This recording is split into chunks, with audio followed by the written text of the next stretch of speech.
فمن شرح الله صدره للإسلام فهو على نور من ربه. Assalamualaikum warahmatullahi wabarakatuh. Bismillahirrahmanirrahim. Teman sejawat yang kami muliakan, profesi dokter mengharuskan ketelitian dalam mendiagnosa penyakit, ketelitian dalam pemeriksaan, sehingga engkau mesti melakukan pemeriksaan kepada pasien secara cermat dan teliti. Terkadang engkau harus membuka aurat pasien untuk pelengkap pemeriksaan pasien itu. Maka hal ini perlu engkau perhatikan. Batasan-batasan yang mana yang engkau bisa kerjakan dan batasan-batasan yang mana yang bisa engkau tinggalkan.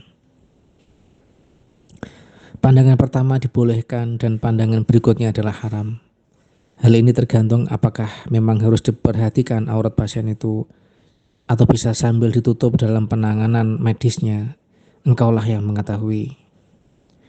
Berhati-hatilah dengan pandangan. Apa yang dilihat dokter berbeda dengan apa yang dilihat oleh manusia pada umumnya. Apa yang dilihat dokter adalah bagian dari tubuh pasien yang seutuhnya. Dan juga bisa jadi dokter akan memeriksa dari ujung rambut sampai ujung kaki dari pasiennya. Pada dasarnya, apa-apa yang bermanfaat buat pemeriksaan dari pandangan ini mesti harus dilakukan.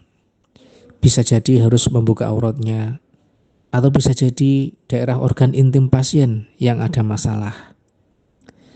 Namun batasilah dalam melihat apa yang bukan haknya untuk dilihat. Dan sebisa mungkin menghindari berlama-lama melihat aurat pasien apabila memang tidak dibutuhkan. Allah Subhanahu wa taala berfirman, A'udzubillahi minasyaitonirrajim. Bismillahirrahmanirrahim. Qul lil mu'minina yaghuddu min absarihim wa yahfadhu furujahum dzalika azka lahum innallaha khabirum bima yasnaun. Katakanlah kepada laki-laki yang beriman, hendaklah mereka menahan pandangannya dan memelihara kemaluannya. Yang demikian itu adalah lebih suci bagi mereka. Sesungguhnya Allah Maha mengetahui apa yang mereka perbuat. Al-Quran Surat An-Nur ayat 30. Ibnu Katsir rahimahullah berkata di dalam menafsirkan ayat ini, adalah perintah dari Allah SWT kepada hamba-hambanya yang beriman untuk menjaga atau menahan pandangan mereka dari hal-hal yang diharamkan atas mereka.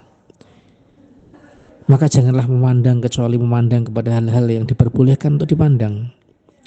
Dan tahanlah pandanganmu dari hal-hal yang memang diharamkan. Juga dari Jarir bin Abdullah radhiyallahu anhu ia berkata, saya bertanya kepada Rasulullah SAW tentang pandangan yang tiba-tiba atau tidak disengaja. Maka beliau memerintahkan aku untuk memalingkan pandanganku. Hadis riwayat Muslim. Dari Buraidah, dia berkata, Rasulullah SAW berkata kepada Ali radhiyallahu anhu, wahai Ali, janganlah engkau mengikuti pandangan pertama yang tidak sengaja dengan pandangan berikutnya. Karena bagi engkau pandangan yang pertama dan tidak boleh bagimu pandangan yang terakhir atau pandangan yang kedua. Hadis riwayat Abu Dawud. Dari Abu Hurairah radhiyallahu anhu bahwasanya Rasulullah SAW bersabda, al-ainani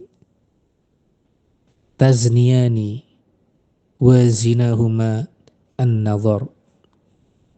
Dua mata berzina dan zina keduanya adalah pandangan. Hadis riwayat Bukhari. Teman sejawat, berhati-hatilah dalam menjaga pandangan, karena setiap hari hal inilah yang akan engkau lakukan. Engkau setiap hari harus berhadapan dengan pasien yang bukan muhrim, harus memeriksa setiap hari dengan pasien, baik itu anak-anak, remaja, laki-laki, perempuan. Ya, setiap hari. Dan engkau terkadang tidak bisa memilih mana pasien yang akan kamu periksa dan mana yang tidak akan diperiksa, karena semuanya harus diperiksa.